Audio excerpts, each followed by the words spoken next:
RainCatcherMat from Planting Systems Australia. I'm just going to demonstrate how to install it, because this mat can work so well or it can work so badly, right? It takes time to install it, and it's not much more time once you get into a rhythm, and you've got whether you're using a properly prepared auger, which will actually dish this out for you, or you're using something like the Wombat tool. This has been prepared with a one-man petrol auger, which we can fix this up and match this in perfectly with the RainCatcher quite easily. The important thing here is making sure on here there are 2 arrows, right?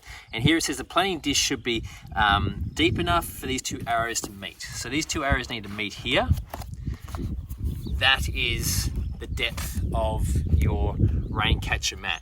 If you're halfway, you're too shallow. What's going to happen here, any light rain like we're actually just about to get now, will sit on here, and as soon as the sun comes out, it'll dry it out. The optimum range we've found is even for light rainfall, this is going to be the appropriate depth for that water to then run in and back down to the tree. So whole preparation, again, I've had people say to me, Nick, it takes too much time to install. But yeah, so does going back and actually having to replant trees because you couldn't get to them watering wise, and they're dying.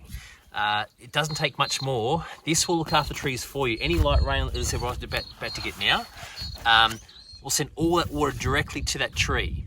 So every 3 to 4 mils of rain, this should actually harvest 1 litre of water for every 4 to 5 mils of rain. So making sure we've got a nice wide dish, bringing some of that spoil to the back. Unlike planting with a fibre mat, we don't need to get a terribly big dam wall, if you like, boomerang swale at the base here. Now I reckon that's perfect, and and again, I do tens of thousands of these per year, so I'm pretty quick at it. Take our tree, inoculate it with some mycorrhiza. Now this has to be dead set in the middle of the planting hole. Anywhere off, and the planting hole is going to be a bit, think of it like as a bowl, right? It's a bowl, it's a dish, right? Which it is. And if you've got a bowl or a dish, you tip it on its side, water's going to run out. Same with this. Now again, making sure this part here, we've got to face that's going to be where our predominant winds come from. That's going to be the opposite to our prevailing wind. It goes over the whole of the tree. Look at that, perfect. It just overlaps a little bit too much. It's probably a little bit too deep, but that's fine. Our planting tool comes over the back or something to hold it in place.